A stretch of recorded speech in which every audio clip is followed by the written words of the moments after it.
मेरे चैनल में जुड़ने के लिए आप सभी का बहुत बहुत धन्यवाद। आज हम डिस्कस करने वाले हैं प्रोग्रामिंग इन सी लैंग्वेज, वो लैंग्वेज जो 1972 से कंप्यूटर की फील्ड में लगातार प्रोग्राम बनाने के लिए यूज होती आ रही है, जो कि अदर जितनी भी प्रोग्रामिंग लैंग्वेज हैं like Java, C sharp, C++, इन सब का बेसिक फंडामेंटल यहीं से स्टार्ट होता है। तो आज हम जानते हैं कि सी लैंग्वेज क्या होती है। सी लैंग्वेज जानने के पहले मैं 2 मिनट के लिए आपको ये बताना चाहता हूँ कि व्हाट इज़ प्रोग्राम। प्रोग्राम क्या होते हैं? Program is a set of instructions, मतलब वो कोड जो कि set of rules and regulation को फॉलो करते हुए डिज़ाइन किए जाते हैं, उनको हम लोग प्रोग्रामिंग कहते हैं, प्रोग्राम कहते हैं।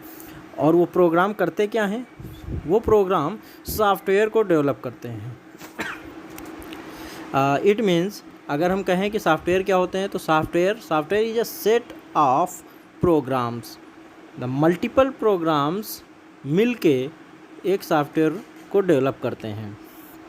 तो आइए हम लोग जानते हैं सी लैंग्वेज के बारे में। What is C language? C language was developed by Dennis Ritchie in 1972 at Bell and AT Lab, USA. It is third generation programming language.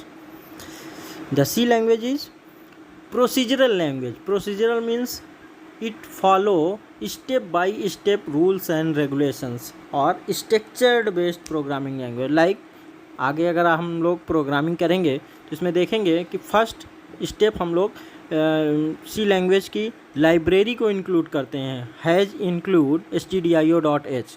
सबसे पहला स्टेप हम लोग सी की लाइब्रेरी को इंक्लूड करते हैं, फिर फंक्शन इंपोर्ट करते हैं, फिर थर्ड कर्ली ब्रेसेस का यूज करते हैं, नेक्स्ट हम लोग कोडिंग करते हैं। तो ये एक स्टेप है। इट मीन्स हम इनमें से किसी भी स्टेप को ऊपर नीचे नहीं कर सकते। Step based programming language, structured based programming language, procedural programming language कहते हैं हम इसको। It's called middle level programming language because it combines the power of high level and flexibility of low level language. It means कि ये language बहुत सारे high level के features को भी कंबाइंस करती है, जैसे मॉडुलैरिटी एंड बहुत सारे लो लेवल फीचर्स को भी इस लैंग्वेज में यूज किया जाता है। तो हम लोग देखते हैं सी लैंग्वेज के फीचर्स कौन कौन से होते हैं। तो पहला फीचर्स है general purpose programming language. It is general purpose programming language. It means it is simply used programming language. Mostly C language का यूज किया जाता है। सेकेंड है पोर्टेबिलिटी। पोर्टेबिलिटी का मीन्स कि we can create a program in a one computer and run into the another computer. It means it is portable, कि हम एक सिस्टम में प्रोग्राम को बना रहे हैं और दूसरे सिस्टम में प्रोग्राम को लिटिल बिट चेंज हो सकता करना पड़े और हम लोग उसको रन कर रहे हैं। Easy to use. It is very simple to easy, कि हम लोग इसमें कोई भी कोडिंग करें। ये बहुत ईजी प्रोग्रामिंग लैंग्वेज है। वेरी इफ़िशियंट है। वेरी इफ़िशियंट इसलिए है क्योंकि ये जनरल पर्पज़ प्रोग्रामिंग लैंग्वेज है, हम सभी इसके बारे में जानते हैं। It is a general purpose programming language. And fourth है C is case sensitive. C is case sensitive means ये मोस्टली क्या स्मॉल लेटर में ही इसके फंक्शंस एंड जो भी वेरिएबल्स या फंक्शंस या लूपिंग स्टेटमेंट्स, सब कुछ जो भी हम लोग करते हैं इसको स्मॉल लेटर में ही राइट करते हैं। कोड के अंदर हम लोग इसका स्मॉल लेटर में ही यूज़ करते हैं। It has large library function. बिल्कुल, इसमें काफ़ी लाइब्रेरी फंक्शंस हैं। इट हैज़ 32 कीवर्ड्स, इसीलिए हम लोग इसको सिंपल बोलते हैं, सिंपल लैंग्वेज। केवल 32 कीवर्ड्स का यूज करती है लैंग्वेज। और it has large library functions. बहुत सारे लाइब्रेरी फंक्शंस है। math.h है, stdio.h है, conio.h है, बहुत सारे लाइब्रेरी फंक्शंस। लाइब्रेरी फंक्शंस क्या होते हैं? लाइब्रेरी फंक्शंस वो फंक्शंस होते हैं जो सी लैंग्वेज की प्री डिफाइंड लाइब्रेरी में डिफ़ाइन कर दिए जाते हैं फंक्शन। तो हम लोग उन फंक्शनों का यूज करते हुए सीधा, जैसे लाइक हम लोग प्रिंट करना चाहते हैं, कोई स्टेटमेंट को प्रिंट करना चाहते हैं, तो उसके लिए हम लोग क्या करेंगे? प्रिंटफ फंक्शन का यूज़ करेंगे। तो हम जैसे ही प्रिंटफ फंक्शन अप्लाई करेंगे, जो उसके अंदर जो भी स्टेटमेंट राइट करेंगे वो स्टेटमेंट प्रिंट हो जाएगा स्क्रीन में। तो जो प्रिंटफ फंक्शन है वो सी में डिफाइंड है, ऑलरेडी लाइब्रेरी फंक्शन के अंदर डिफाइंड है। नेक्स्ट है मॉडुलैरिटी। मॉडुलैरिटी का मीन्स ये है कि हम लोग जो प्रोग्राम्स हैं उनको कई पार्ट्स में क्रिएट कर सकते हैं और बाद में उनको एक साथ कंबाइंस कर सकते हैं, कंबाइन करके हम लोग उसको पूरे तरीके से रन कर सकते हैं। मतलब मॉड्यूलर बेस्ड प्रोग्रामिंग लैंग्वेज, कई मॉड्यूल में प्रोग्राम को डिवाइड करना और फिर उन प्रोग्राम को कलेक्ट करके एक प्रोग्राम या एक सॉफ्टवेयर के रूप में डेवलप करना, उसको कहते हैं मॉड्यूलरिटी। नेक्स्ट है स्टेबल लैंग्वेज। हाँ, very good, it is a very stable language because it is developed in 1972 and further ANSI ने सम चेंज किए थे और 1983 से इसमें कोई भी चेंजिंग नहीं हुई है। जो भी चेंज 1983 में हुए थे वही आज तक चले आ रहे हैं और ये इतनी स्टेबल लैंग्वेज है कि 1983 से लेके अभी तक करीब 45 या 40 ईयर्स की इस काल में इसमें कोई भी चेंज नहीं हुआ, लेकिन अभी भी ये प्रोग्रामिंग लैंग्वेज कंप्यूटर की फील्ड्स में बनी हुई है। नेक्स्ट है कंपोनेंट्स ऑफ सी लैंग्वेज। इसके 6 कंपोनेंट्स होते हैं। पहला कंपोनेंट्स है कैरेक्टर सेट।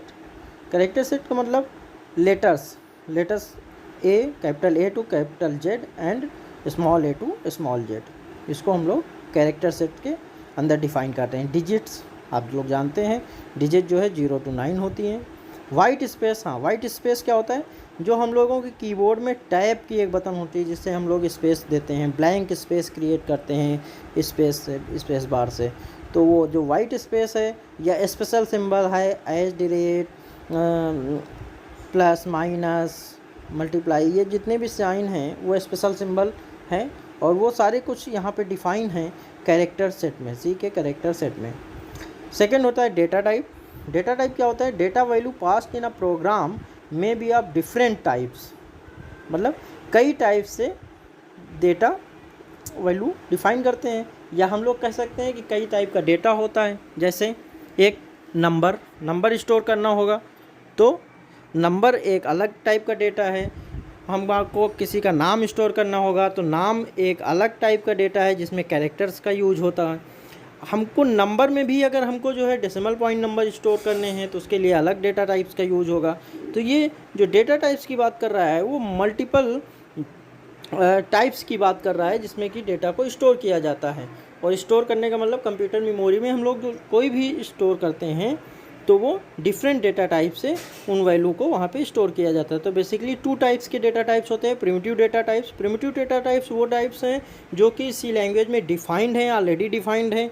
और डिराइव्ड डेटा टाइप वो होते हैं जो कि डिफाइंड डेटा टाइप की मदद से हम लोग कोई भी डेटा टाइप को डिफाइन करें, वो डिराइव्ड डेटा टाइप्स हैं। सेकेंड है वेरिएबल्स। वेरिएबल्स वो होते हैं कि हम लोग किसी भी नंबर को या एज्यूम कर रहे हैं कोई भी वैल्यू को, तो उसको स्टोर कराने के लिए हम लोग वेरिएबल्स का यूज़ करते हैं। तो वो वेरिएबल्स के नेम होते हैं नॉर्मली अल्फ़ाबेट, जैसे ABCD, ये वेरिएबल्स होते हैं। सम, मल्टीप्लाई, तो हम लोग इस टाइप के वेरिएबल्स का यूज़ कर सकते हैं, लेते हैं। कीवर्ड्स कुछ डिफाइंड कीवर्ड्स हैं सी में। इट हैज़ ओनली 32 कीवर्ड्स, केवल 32 कीवर्ड्स से ही सी लैंग्वेज पूरी चल रही है। तो it has only 32 keywords. Void, main, integer, INT, character, ये 32 कीवर्ड्स हैं। Double, float, enum, 32 keywords use हो रहे हैं। Identifier same as a variables and constants वो वैल्यू होती है जो कि फिक्स कर दी जाती है। अगर हमने कहा a = 5 तो पूरे प्रोग्राम में a की वैल्यू 5 ही रहेगी, हम उसको चेंज नहीं कर सकते, वो कांस्टेंट है, उसको हमने पहले फिक्स कर दिया। जबकि वेरिएबल में क्या है कि अगर हमने ऊपर फिक्स किया a = 5 और बीच में कहीं भी प्रोग्राम में हमने लिख दिया a = 10, तो जो a = 10 है वो वैल्यू उसकी चेंज हो जाएगी, लेकिन कांस्टेंट वैल्यू चेंज नहीं होगी। वो स्टार्टिंग में जो फिक्स कर दी जाती है वही वैल्यू वहाँ पे स्टोर होती है। थैंक्स, आज के लिए इतना ही। नेक्स्ट क्लास में हम लोग कुछ और देखेंगे, सी लैंग्वेज के कुछ अदर्स प्रोग्रामिंग के बारे में बात करेंगे। Thank you.